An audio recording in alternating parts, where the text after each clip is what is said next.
Hey everybody, Adam here. Hope everyone is doing well. Back up on the roof, obviously. So, in the last video in which I talked about the roof, I talked about the 5/8 plywood and the frame for the parapet. So, if you want to get up to speed on those details, you can just go back and watch that video. It really doesn't matter if you watch them in order. You'll understand everything just fine. So now what I'm doing is I'm adding another layer of 3/8 plywood to the 5/8. So that gives me an actual thickness of just a little bit more than 3/4 of an inch. So pretty thick, pretty strong. And what I'm doing is I'm cross-laminating this layer so that some of the sheets change orientation compared to the bottom layer, and I'm also staggering the joints, and this is why I decided to film this before I finished so you can really see what's going on here. Yeah, I'm staggering these joints so that the top layer of 3/8 overlaps the joint below instead of lining up perfectly, because that's going to give me better strength and better water control. If the joints were aligned perfectly, water would just flow down right through them like a waterfall, and they would start to sag down in certain areas where they don't have necessarily complete support underneath them. So that's what's going on there.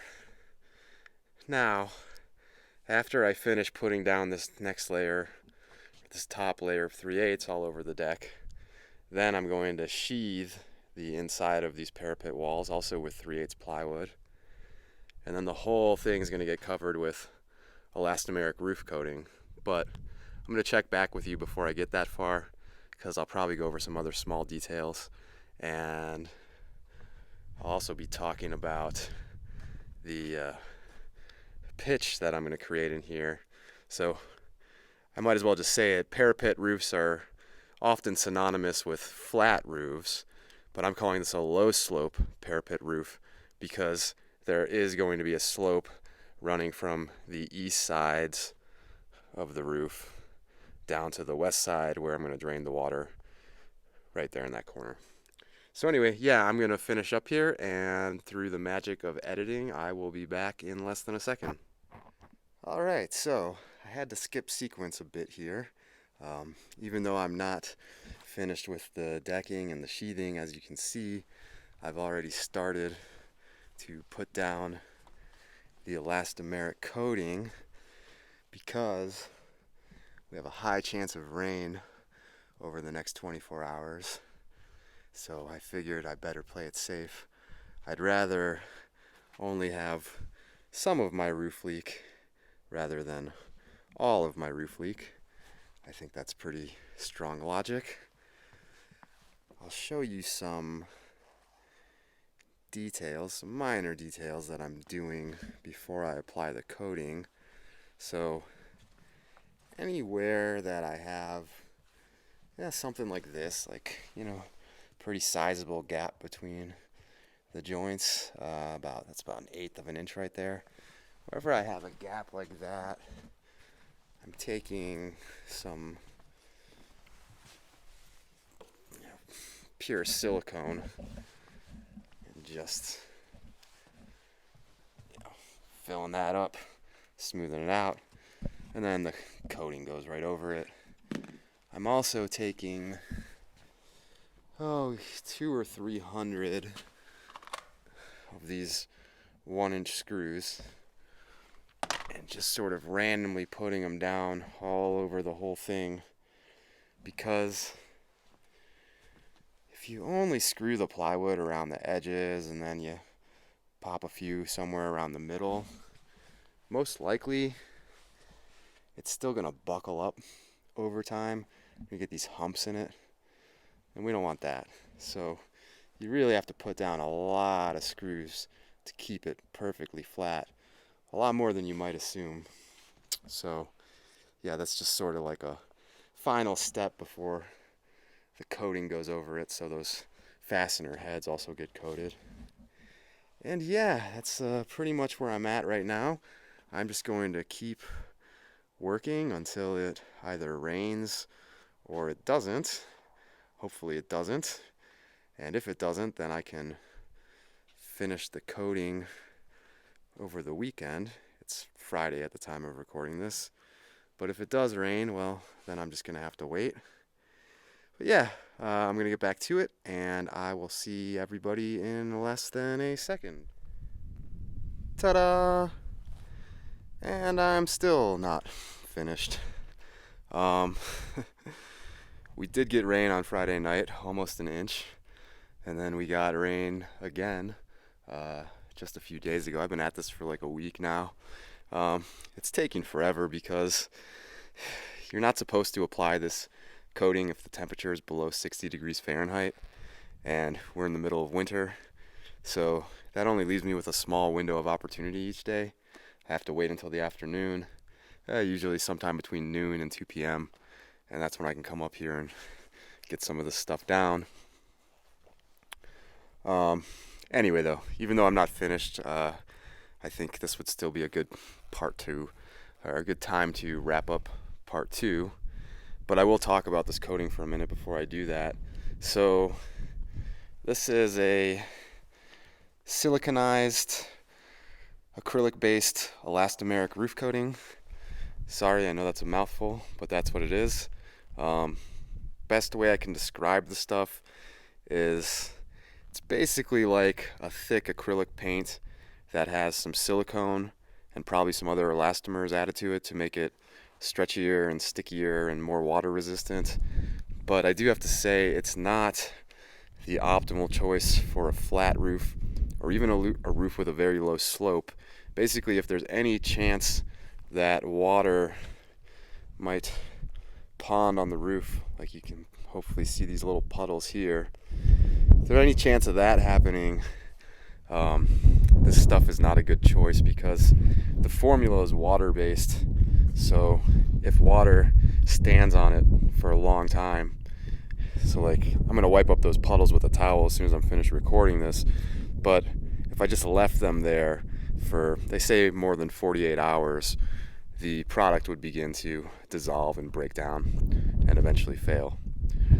So then that begs the question, why am I even using this stuff in the first place? And it's because of cost.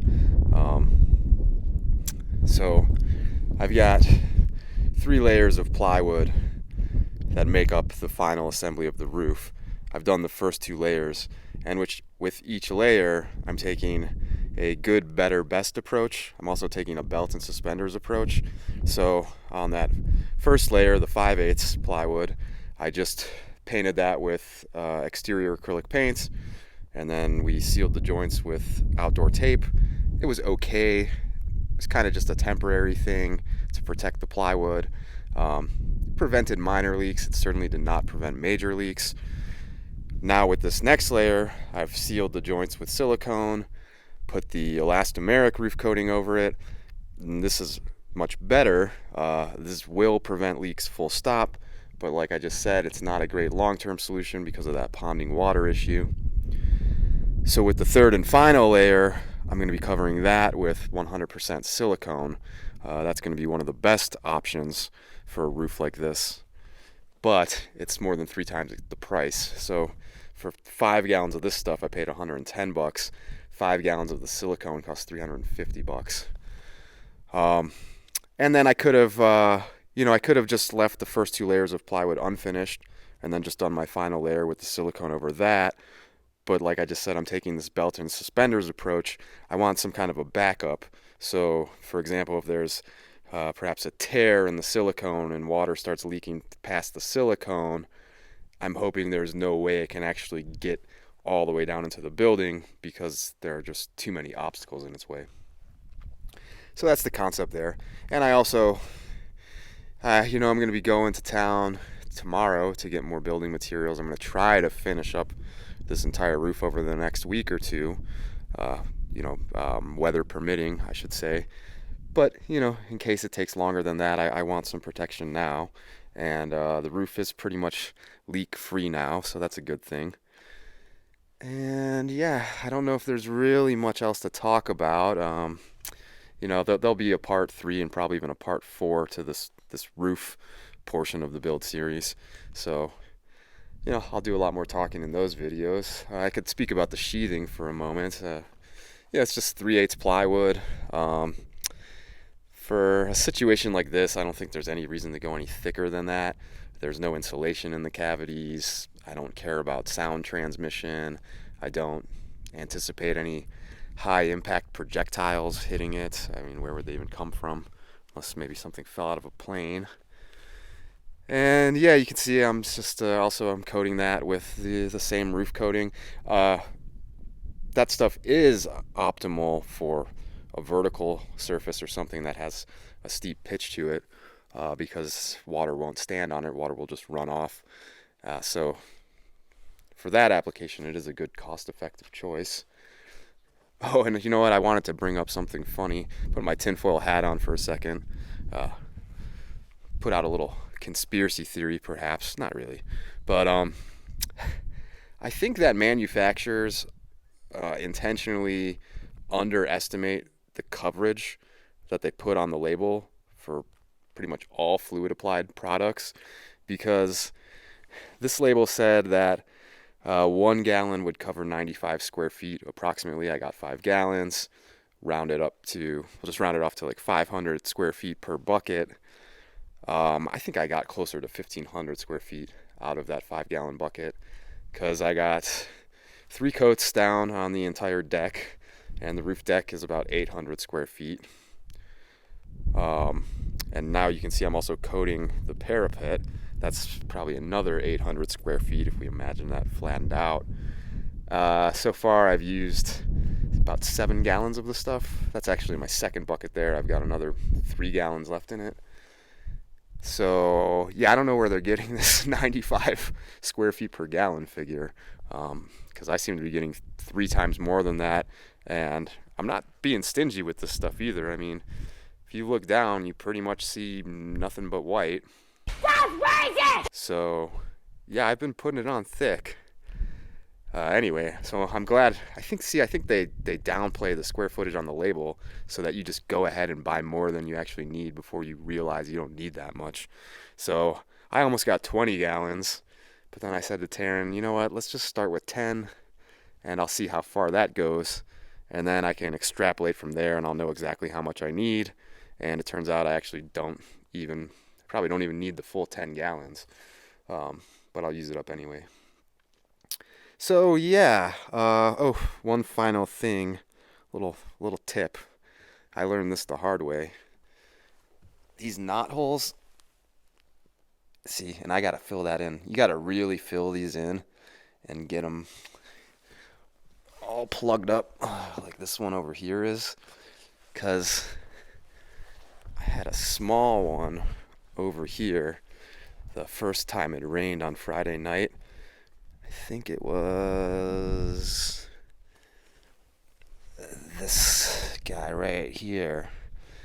Again, not even an inch of rain, but the rain got in there and it leaked straight through and pretty much flooded this whole room below. So that was quite shocking that such a small hole, and not even a complete hole, you know. I mean, it's just like one layer of the ply that's missing here, but that's all it took for this to basically leak like a faucet. Worse than a leaky faucet, more just like a faucet turned on. Yeah, anyway, okay, I think that's enough babbling, and yeah, I'll see everyone in the next video, and until then, peace.